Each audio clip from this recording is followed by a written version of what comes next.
Fala galerinha do xadrez, tudo beleza? Segunda rodada do torneio de candidatos 2026, o torneio que vale uma vaga para disputar o campeonato mundial contra o atual campeão do mundo, o indiano prodígio Gukesh, né, galera? Aqui então o mundial ele é um duelo entre o vencedor desse candidato e o campeão do mundo, que é o Gukesh. Muito bem, bora dar uma olhada nas demais partidas. Já mostrei para vocês hoje a partida do Hikaru Nakamura e bora dar uma olhada então nesta partida aqui, que é o Sindarov contra o Bluba1. Também teremos a Nishigiri contra a Caruana e o Ei contra Pragnananda, galera. Muito bem, o Sindarov abre aqui com o peão E4, foi jogado. Temos aqui E5, peão rei, cavalos são desenvolvidos. Então o Bluba1 aqui vai para a defesa Petrov, que por muito tempo foi considerada uma defesa de empate.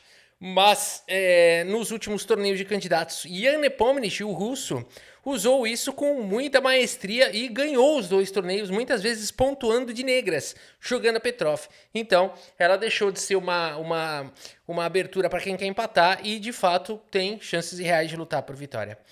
Cavalo toma entrando nas linhas principais de Petrov. D6 ataca o cavalo. E aqui o cavalo volta para D3, que não é uma linha muito comum. O Sindarov vai para uma variante aqui já mais rara. O normal aqui é voltar o cavalo para casa de F3. Vamos ver a ideia.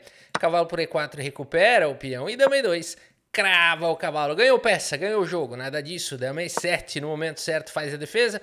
E aqui cavalo em F4 manobrando o cavalo. Interessante essa possibilidade aqui, né? As brancas começam com um lance a mais, por que não dar uma passeadinha com o Pocotó?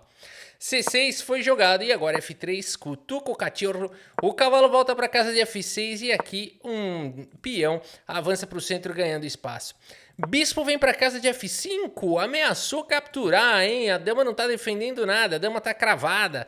Por isso o C3 foi jogado. E aqui temos trocas. Dama toma, bispo toma e H5 foi jogado, garantindo aqui que G4 não será jogado, porque existem 3 guardiões e apenas 2 defesas. Cavalinho A3 seguiu na partida, cavalo vem para casa de A6, os cavalos saem por caminhos não usuais. E aqui, então, é possível você jogar um bispo por A6, uma especulação de longo prazo, né? Você jogar um bispo por cavalo aqui, apostando na fraqueza da estrutura de peões, mas deixando as pretas com um par de bispos, é uma aposta, no mínimo, ousada. O Sindarov preferiu não arriscar nesse momento. E lembrando que ele tem a vitória da primeira rodada. Então aqui, ele tá jogando de brancas, ele pode jogar para ganhar, mas isso seria uma especulação que pode até sair, né, aqui pela culatra. Portanto, o cavalo C4 seguiu na partida, seguindo o desarrollo. Cavalo C7 também manobra o cachorro. Cavalo vem para E3, bispo atacado, recua lá para casa de H7 e H4. Paralisando aqui o lance G5, garantindo o posto do cavalo aqui em F4. Rei D7, chique o lance, né? Aqui, além de proteger o peão aqui, ficar unido, defender o cavalo, né? Olha como esse lance traz coesão aqui entre as peças e ainda traz a mobilidade da torre. Muito legal o lance. Rei F2 da mesma maneira, bacana, né? A movimentação dos reis. A torre vem para a coluna E, G3 protege o cavalo. E cavalo em E6 propõe trocas. Cavalo H3 foi jogado, mantém os cavalos no jogo. E aqui D5 ganha um pouquinho mais de espaço. E o cavalo vem para casa de G5, atacando uma galerinha aí. Bispo G6 mantém o bispo no jogo. Bispo F1 foi jogado, manobrando para novos lares. Cavalo em H7. E aqui temos o lance Bispo H3. E agora, hein? A pressão aqui tá grande. Por isso o cavalo por G5 foi jogado. E o Sindarov, queira ou não, transformou um peão que era um peão da coluna da torre em um peão um pouco melhor, né? Agora o cavalo nada pode fazer, por isso o rei C7 foi jogado, cavalo defendido, peão atacado. Dá para tirar esse cavalo e defender aqui o peão. E é exatamente isso que o Sindarov faz, vem com o cavalo para casa de F5, com o cavalo além de tudo intimidador, né? Fica aqui numa situação meio esquisita. O bispo tá defendendo esse peão, mas o cavalo também, mas fica aquela coisa, aquela tensão. O Bluba1 decide capturar aqui, joga bispo toma e depois de bispo toma joga um G6, cria fortaleza e solidifica a posição Bispo volta para C2, mantendo par de bispos contra bispo e cavalo. E bispo D6 foi jogado. Temos aqui o lance bispo em E3 e agora a torre aqui em E7 prepara para dobrar as torres. Torre de Aeon já se prepara para essa confusão. E aqui depois de dobrar as torres nós temos o lance F4, o único lance da posição, galera. É verdade. Qualquer outro lance aqui, qual que é o problema? Vou jogar um A4 aqui, é sempre legal jogar um A4 para ver. Aqui tá vindo cavalo por G5, olha que bacaninha. Como assim? Se bispo por G5, o que que acontece? Torre por E1, né? E depois de torre por E1, opa, bispo por G3, é a ameaça aqui da posição, seguido de torre toma. Você fala, Rafa, mas torre contra dois bispos em geral não é uma ameaça muito séria isso, né? O que está acontecendo aí? Por que que nesse caso valeria a pena, né? Então a gente tem realmente uma resposta difícil para isso, né? É curioso como nessa situação as pretas estão melhores, mas talvez pelo fato de ter 2 peões a mais, são 7 peões contra 5 aqui, ainda assim eu fiquei realmente surpreso que o computador dá essa linha como uma linha melhor para as pretas. Em geral a gente acha que o par de bispos vai ganhar aqui, mas deve ser por conta da dificuldade de defender os peões, e queira ou não, as pretas estão ficando já com muitos peões a mais, né? Então é interessante, bem difícil essa leitura, mas o Sindarov tem que tomar cuidado aqui, porque, enfim, é assim que decide torneio de candidatos, galera, é na sutileza da sutileza. Por isso F4 foi jogado exclama, hein? Que legal, uau, viu tudo aqui o Sindarov. Eu não sei se chega a ver tudo, talvez sim, mas também é o lance que diminui os riscos, né? Pode ser também nessa linha. Cavalo G7 foi jogado manobrando, saindo da frente das torres, rei F3, um lance corajoso que desprotege essa torre. No entanto, o bispo facilmente pode recuar, protegendo. Por isso, o rei D7 foi jogado e agora o bispo vem para F2, as torres se encaram, bispo toma, torre toma, bispo toma, e aqui torre F8, um lance esperto, galera, um lance muito, muito esperto. O Blue Baum, percebendo aqui que ele está um pouquinho mais restrito, um pouquinho mais preso, ele quer soltar o jogo aqui, né? Ele quer rasgar um F6, possivelmente um F5, e tem temas táticos aqui também rolando. Então vamos ver qual foi a ideia desse torre F8. É um lance difícil, mas foi um lance que exclama aqui. Vamos ver. G4 foi jogado, esse lance estava vindo, mas agora F5 no momento certo, né? E a torre deu suporte aqui para segurar o possível en passant. A partida seguiu com o peão toma aqui em H5 e depois de cavalo toma em H5. Além de tudo, a torre está protegendo esse peão, o que é muito importante, né? Porque senão esse peão estaria sobrecarregado, daria até para jogar um bispo toma, seguido de torre por cavalo, com uma posição provavelmente vencedora. Portanto, olha a importância do lance torre F8, né? Já tinha previsto tudo o Blue Baum. O cara joga muito bem, tá fazendo uma bela defesa. Bispo D2 foi jogado, torre H8, e aqui bispo D3 passando a vez, e aqui torre H7, e o Sindarov vai para uma ideia perigosa. Ele segue com o lance bispo por F5, cheque de qualquer maneira, e agora você tem que tomar esse bispo, senão bispo por G6 vai liquidar a partida. Peão toma, e valeu a pena fazer isso? G6, valeu, porque agora a torre aqui está atacada. E se jogar a torre H8, perde o jogo, galera. Olha o perigo aqui dessa posição, né? Tá vindo torre por H5 aqui, seguido de G7. Tem defesa? Ah, não, tem defesa. O computador sempre acha defesa. Eu achei que aqui tava ganho, hein? Será que tem defesa mesmo aqui? Como é que é o negócio? Jogar rei G2, jogar torre H4. Ah, tem um cheque aqui, você tá de sacanagem. Caramba, e se jogar aqui, o que que ele faz? Joga torre por bispo e depois da promoção aqui, joga aqui e dá para segurar a bronca. É discutível, né? Discutível. Enfim, perigos existem aqui, né? A posição é bem perigosa. E aqui, então, o Blue Baum também vai no caminho de menor risco, que é o lance torre G7, devolvendo material sem aqui titubear. E agora, esse lance exclama, né? Porque aqui qual que é o problema de jogar torre por G6? Está caindo em F5 e as brancas têm um peão passado e isso pode ser perigoso. Por isso o rei primeiro defende o peão. Ah, mas agora as brancas defenderam o peão, mas o rei encosta, né? Sensacional aqui, que bela defesa do Blue Baum. E agora o bispo joga, e de fato as pretas recuperam aqui o peão, e agora caiu numa posição 100% simétrica, não tem como ninguém ter nenhuma ambição nessa posição, e por isso temos esse belíssimo de um empate, galera. Foi um empate, mas foi lutado, foi suado, 98,1%, 98,4%, e então um empate para o Sindarov, que é um resultado não ruim. Seria melhor se ele estivesse jogando de negras, né? Você fala, empatei, mas estava de negras. De brancas, mas ok, ele estava com um ponto e meio. Ainda está muito bom para o torneio de candidatos, segue invicto. E aqui a gente teve Guiri e Caruana. O Caruana é outro que fez um ponto ontem, né? Então vamos ver como ele se saiu de negras aqui contra o Guiri. A gente teve esse gambito da dama recusado aqui pelo Fabiano Caruana.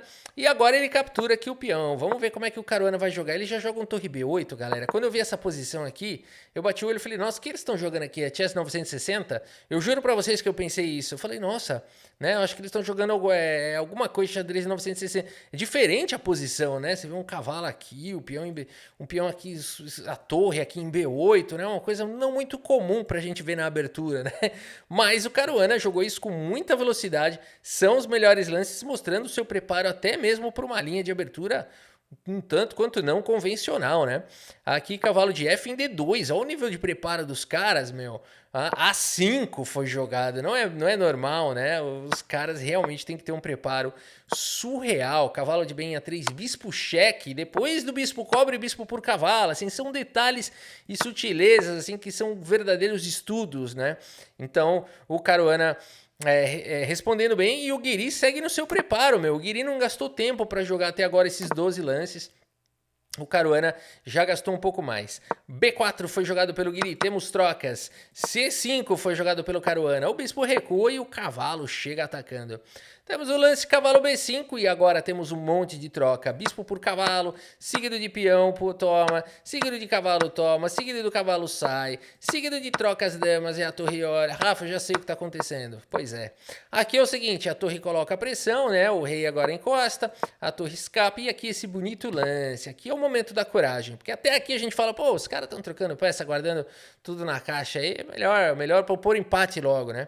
Primeiro que eu não sei exatamente da regra aqui do torneio de candidatos, você pode propor empate logo assim no começo da partida, às vezes não, né? Então eles jogam mesmo até a repetição. Aqui torre D8 traz um pouco de emoção, porque é possível tomar e ficar com o peão passado, né? Mas as pretas têm algum contra-jogo aqui ameaçando cavalo D2, para poder escapar teria que jogar aqui um rei G2, né? E aí combater cavalo D2 aqui parece que vai ganhar, mas na verdade as brancas têm um tipo de contra-jogo, vai para uma posição complicada, ó. Crava aqui o cavalo, né? E no final das contas acaba não dando frutos, né? Aqui vai recuperar o peão. E a gente tem uma posição completamente empatada. Então chique, né? Muito chique aqui esse lance de torre D8 no momento certo aqui do Caruana. O Guiri segue com F4, dando possibilidade aqui de escapar com o rei. E agora a torre chega defendendo o peão de B. E aqui cheque, cobre, ataca, defende, cheque, cobre. E aqui a gente tem mais um empate. Esse foi rápido, né? Esse aqui não teve tanta emoção assim. Nitidamente os jogadores ali foram pro empate, né? Então, pro Caruana, nada mal. Iria um jogador muito perigoso, né? Um super jogador. Então, você de negras empatar com o Guiri tá de bom tamanho. Segue com 1,5 ponto também, Fabiano Caruana. E aqui, para finalizar, temos o Wei, galera. O chinês jogando contra o Praggnanandha, a Praga da Nanda. Vamos ver como é que tá esse negócio aqui. A gente teve uma defesa francesa, pessoal. Olha, quem diria uma defesa francesa no torneio de candidatos aqui. Esse Praggnanandha tem um preparo absurdo. Cuidado, né? Chega atacando. Até aqui, eu acredito que essa posição já tenha sido jogada milhares de vezes. Não é exagero, ó. 4,7 mil posições com A6 aqui, 3,6 mil posições com peão toma, 3.000 posições com bispo E7, 1.400 com dama B6. É uma variante muito jogada, isso só partida de mestre eu tô falando, não é nem partida do chess.com, hein, galera? Então, só pra vocês terem noção o quanto que a turma joga, ó. O próprio Leiner Domingues Pérez jogou contra o Aronian em 2024, Hans Niemann jogou contra o Aronian, Caruana ganhou do Carlsen jogando isso em 2023, o Firuja perdeu do Caruana. O Caruana é bom nisso aqui, hein? O Firuja ganha de brancas e ganha com as negras também, ganhou de negras aqui do Firuja em 2023, Erigais empatou com Grichuk, Sam Sevian, Carlsen ganhou de negras, Carlsen ganhou do Guiri também de negras, O Navara sentou... O quê? Não, peraí. O Navara perdeu do Tabatabaei 2024. Enfim, vambora. Vamos ver como segue aqui. Bispo E7 foi jogado Dama D2. E aqui A6... Temos o lance Bispo D3, Rock coloca o rei em segurança, Rock também, e essa situação é um pouco intimidadora. F6 foi jogado pelo Pragna, temos peão toma cavalo, toma protegendo um pouquinho aqui o rei, fica com esse peão atrasado esquisito. Rei H1 foi jogado B6, faz a proteção, e aqui depois de cavalo em E5, dama vem para C7, né? Fica essa confusão toda aqui. Por que não tomou o peão aqui, Rafa, atacando aqui o bispo? Tá vindo cavalo por C6, mas daria pra jogar assim, ó. Não é uma pendurada não, é só uma variante, olha que loucura. Dama toma, porque esse cavalo por dama, também tá caindo a dama aqui, né? Então, nem sei se é bom tomar não, porque o cavalo fica meio esquisito aí, né? Cavalo C6, bispo C5, nem é boa essa variante. Aqui o melhor seria realmente tomar em E7, né? Vai para as trocas, depois toma aqui em E3. Gostaram dessa variedade? Dá para jogar isso daqui também, parece uma grande mentira, né? Mas é possível nessa posição. E creio eu que os dois saibam disso ou estão calculando isso daí na hora, né? Porque faz parte da posição essa variante aqui. Mas dama C7 foi a decisão do Pragnananda. Pensou por 10 minutos aqui, prefiro jogar esse lance que é o melhor lance da posição. Esse Pragna sabe das coisas. Aqui torre de A em E1 foi jogado, bispo vem para D6 e aqui temos trocas. Cavalo toma, dama toma e bispo manobra para casa de E2. E aqui torre em A7, que lance é esse, cara? A ideia dele é trazer a torre, dobrar aqui na coluna F, né? O computador dá essa interrogação aí, vamos ignorar isso por enquanto. F5 foi jogado, C4 vai expandindo aqui na ala da dama, hein? Aqui temos o lance bispo G5, bispo vem para B4, crava, e agora depois de dama E2, bispo toma, peão toma. Primeiro, olha que bonito aqui esse lance aqui do Wei, né? Bispo toma cavalo, esse lance intermediário ameaçando a torre com cheque. Então, não dá tempo de você jogar um bispo por torre aqui, por exemplo, né? Estaria vindo bispo toma, peão toma, seguido de bispo por F6 e por aí vai. O bispo aqui atacado. Tem várias possibilidades, né? Então a posição é bem rica. Torre E7 é o melhor lance, foi jogado pelo Pragna. As brancas precisam recuperar material e agora a torre por E6 recupera aqui o peão. Atacando uma galerinha aí, dama D2 foi jogado, cavalo centraliza, cara. Olha só, tem mais uma complexidade tática aqui rolando. Bispo toma. Primeiro, torre toma em F1 e depois de torre retoma. Agora sim, torre por E4 foi jogado. Bispo vem para F4, torre volta para casa de E7. O bispo coloca pressão em G7, a dama chega para defender e também para atacar, né? Aqui é possível você fazer uma bateria nas casas claras, por isso dama F4 impede, o lance bispo F7, a torre chega atacando todo mundo, e aqui não tem jeito, ou você recua a dama e vai ficar numa posição defensiva, tem até um sacrifício de dama aqui, né? Eu falei, ué, não, eu falei pro meu vizinho aqui, o Felipe, ele tava aqui olhando comigo, ele passou, ele falou, torre F7, eu falei, aqui dá pra jogar dama C1, ele falou, não, aí tem dama por C2, jogou na hora, eu falei, nossa... Mas você, caramba, e aí, né? Aí ele falou, não, se dama por C2 tá levando mate. Eu falei, tá, mas aqui dá pra jogar um rei G1, alguma coisa. Ele falou, aí torre toma e depois segue com dama por C3 e as pretas têm uma posição melhor. Eu falei, sai daqui, seu mentiroso. A partida seguiu com dama por F7, foram pras trocas. Dama toma, torre toma, rei toma. E aqui rei G1, bispo vem para F5, bispos de cores opostas. Vai cair esse peão, é verdade. O Pragnananda tem um peão a mais. No entanto, o Wei vai jogando de maneira muito perfeita aqui esse final, né? Deixa os peões imunes ao bispo. Traz agora aqui o rei, fica numa posição ótima com o rei, né? Os peões aí fazendo a fortalezinha. O bispo atacando, preparou H4, pronto. Jogou H4, não dá mais pra ter medo de nada, porque aqui virou uma fortaleza e é só não deixar o rei entrar. Esses peões estão imunes. A partida seguiu com o bispo aqui, além de tudo evitando o lance A5, né? Então, realmente, a fortaleza está feita. Defesa, defendido. Aqui, essa aqui tem um portão. E agora é só não deixar o rei passar. Bispo E4 foi jogado, bispo E7. E depois de rei G2, aqui, o que você faz? Bispo D8. Parece que o rei vai entrar. Rei F1, rei D2. E agora ninguém tira o rei aqui dessa casa, hein? Ninguém. E, ó, ele aqui fez o paredão. Não passarás. Ninguém passa aqui. Por isso... rei F2 foi jogado e aqui simplesmente eles jogam mais alguns lances e concordam no empate, né?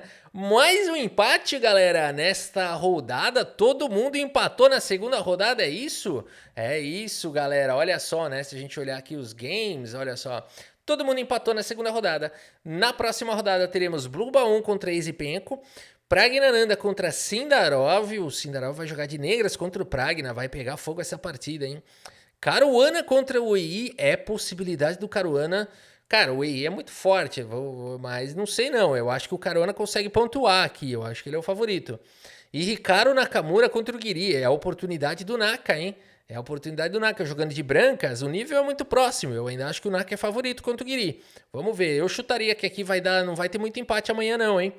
Eu vou dizer que o Blue Baum vai empatar contra o Esipenko, na minha opinião. Vamos ver, faça o seu bolão aí, né? O Pragnananda Sindarov, eu acho que dá empate. Eu acho que essas duas empatam.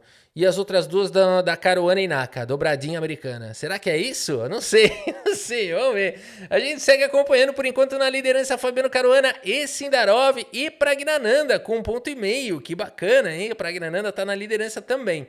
E aqui o Weili Blue Baum com 1 ponto. Tá indo bem o Blue Baum. Tá melhor que o Naka, tá melhor que o Guiri, tá melhor que o Esipenko, quem diria? O Blue Baum mandando bem aí no Candidatos. Muito bem, galera. Por enquanto é isso. Espero que vocês tenham gostado das partidas e do vídeo. Muito obrigado pela sua audiência. Um grande abraço para todos vocês e até a próxima. Valeu!